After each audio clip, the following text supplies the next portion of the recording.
So ito na nga guys, ang pangalawa na ipapakita ko sa inyo kung paano nga natin i-assemble ang B8. So ito na nga guys, no. So kailangan po tayo may table o malaki man or maliit, depende po sa inyo kung ano pong klase na table ang gagamitin nyo. So dahil po ay ito lang ang table ko na gagamitin, so ito po ang ipapakita ko sa inyo kung paano ko nga ina-assemble ang aking B8. So, ito na nga ang aking B8 guys. So, ito na. So, para po makita nyo kung paano po mag-assemble ng B8. So, ang una-una po natin gawin, so ito po yung stand. So, stand muna. So, pasensya guys ha, kasi wala po pa po akong kompleto na gamit. So, para po meron po kayong matutunan sa aking content dito. So, papakita ko lang po sa inyo kung paano nga ba talaga mag-fix ng B8. So, ito po yung stand niya mga ka-guys. So, ayan. So, ganyanin nyo lang po yan. Di ba sabi ko sa inyo, kailangan po talaga merong table. So, ang table na to, so, iganyan nyo lang po yan siya mga ka-guys, no? So, ganyanin nyo lang po yan siya. Tapos, i-connect nyo lang po itong kukunik nyo lang po ito. So, ito, di ba? So, di ba makikita nyo?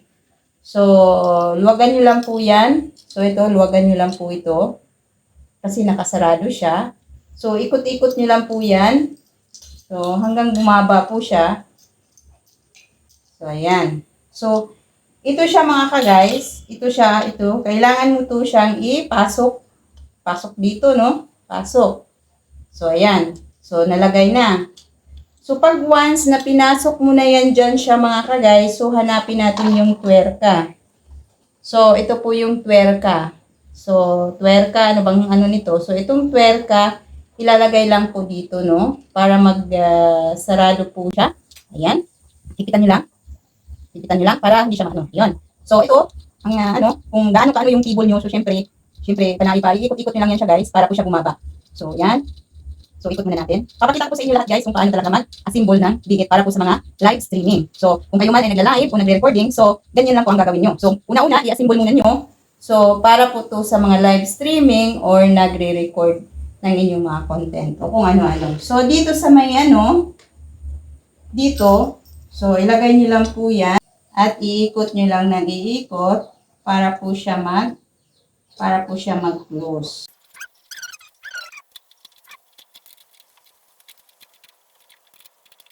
So, itong stand, so pwede nyo namang siyang iikot-ikot lang. Igaganon-ganon siya, igaganon siya. Nag-iikot din yan siya kung ganon. So, ito, lalagay na po natin dito yung next. So, ito siya. So, ito siya, ilalagay natin dito. Dito. So, hanapin natin yung twerka. So, di ba may twerka? So, ganito lang siya, guys.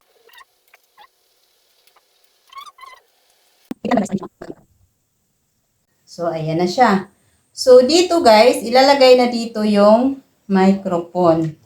So, itong microphone, ipapasok lang dito yung microphone. So, ito po yun siyang microphone. So, ipapasok lang po dito ang microphone. So, pag once na napasok na po yung microphone, so, ilalagay na po natin yung wiring. So, ito na yung wiring ng microphone. So, ito yung wiring ng microphone. So, ipapasok lang po natin dito yan. So, ayan. So, edi nakakunik na siya. Nakakunik na siya mga ka-guys. So, ito na po siya. Nakakunik na po siya. So, mamaya na. Ilagay lang muna yan. So, ito. So, pang ano po nyo. So, kung gusto nyo pong hindi yan siya takpan, pwede nyo pong takpan. Kung pwede nyo po hindi takpan. Pero kung gusto nyo ilagay po ito, mas maganda po ilagay nyo ito. Katulad nyan. So, ayan. So, gano'n na siya. So, ito mga ka-guys, dito na naman po tayo sa ano nito. Ayan, so, ano na ba, hindi ko na ano guys kung anong tawag dito. So, basta ito yung mga laman niya ng B8. So, ito, ilalagay mo lang dyan dito.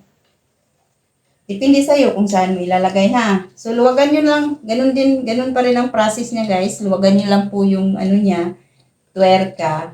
So, hanggang magdikit po siya dyan. Tapos, i-ano nyo po ulit. I-lock. Ikot-ikot lang po para siya mag-lock. Ayan. So, pag once na nag-lock na yan siya guys, talagang higpitan nyo ng maayos guys ha. So, pag once na na-lock na yan siya, pwede nyo yung i-gano na siya. Depende na yan. So, gano'n na siya. So, di ba? So, gano'n. Ikot. Gano'n. So, gano'n lang siya, guys. So, di ba? Makikita nyo. So, pwede nyo i-ganon siya. Pwede nyo i-ganon. So, pwede nyo siyang hello mic testing, testing. Amoronda. Testing, testing. Ayun. So, gano'n lang po, guys, ha? So, gano'n po mag-assemble ng BF. So, dito po tayo sa Be-it card. So, dito tayo sa sound card. So, dito tayo sa sound card. Ito na yung sound card. So, dito makikita nyo guys ang dynamic mic. So, dito makikita nyo yung dynamic mic. Tapos, condenser mic.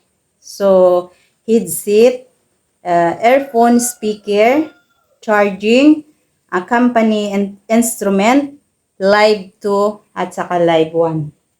So, ito guys, kailangan po natin talaga dito sa ano, kailangan nating tatlong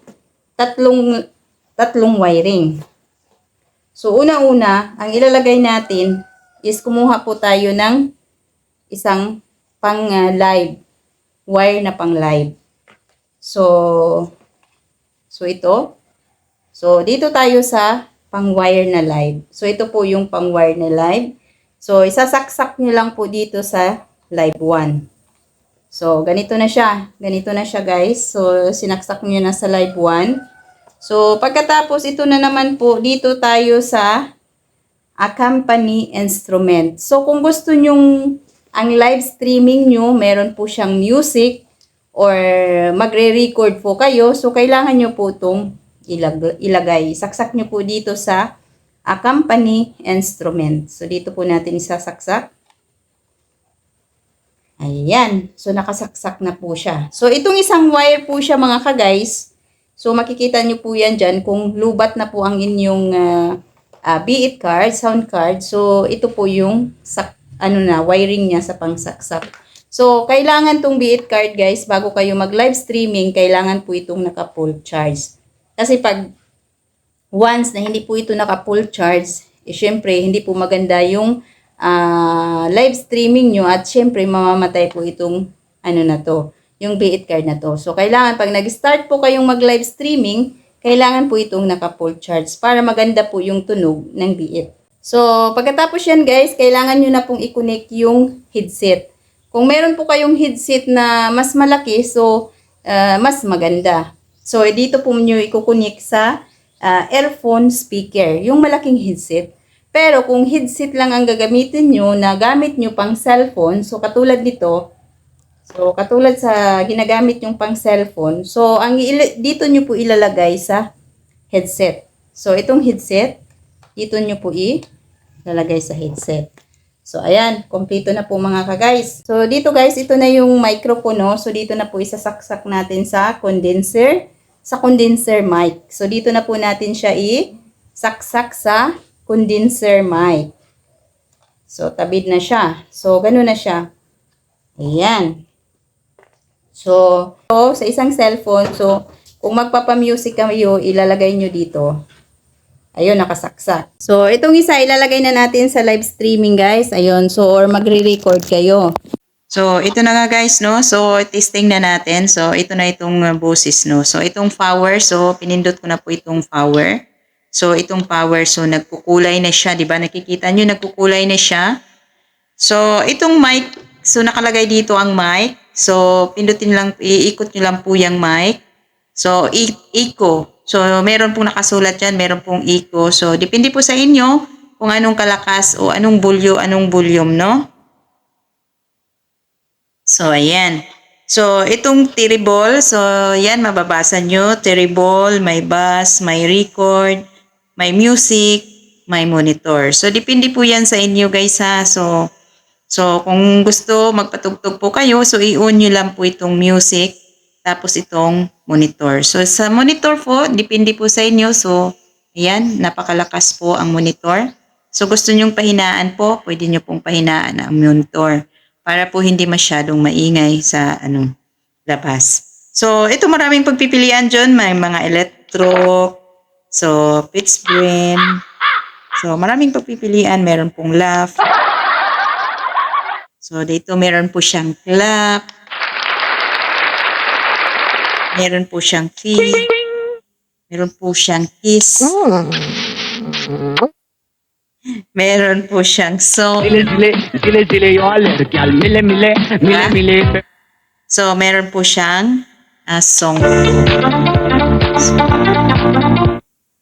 So, ayan guys, ganun po ang mga music dito sa may Be-it. Diba? Napakaganda kapag gumagamit po kayo ng ganito sa inyong live streaming. So, ganun lang po kasimple kung paano po gamitin itong Be-it. Ito pa pala guys, no? So, kung gusto nyo palang magkaroon ng music, so, di ba sabi ko sa iyo, kailangan gumamit po kayo ng isang cellphone. So, for example po, maghanap tayo ng music dito sa aking cellphone, no? So, ayan. Kaya yung sinasabi ko, kailangan talaga dalawang cellphone para kung gusto nyong magpatugtog, ayan, pwede po kayong magpatugtog. So, for example, so, ayan, ganon. So,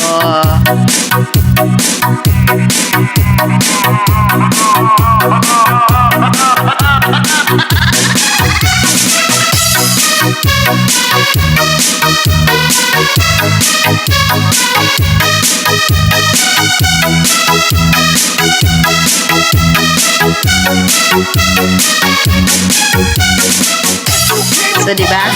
Napakaganda po talaga kapag meron pong music ang inyong live streaming. So, super ang ganda pong gamitin itong Be-it, guys, di ba? Ayun, so ganun lang po. So, ayun, ganun lang po kung paano siya gamitin itong Be-it card. Ayun, so sana po meron kayong natutunan sa aking content na ito. So, wag pong kalimutan. Magbigay po kayo ng likes, comment sa baba po para malalaman ko po kung ano pong masasabi nyo sa aking content na ito.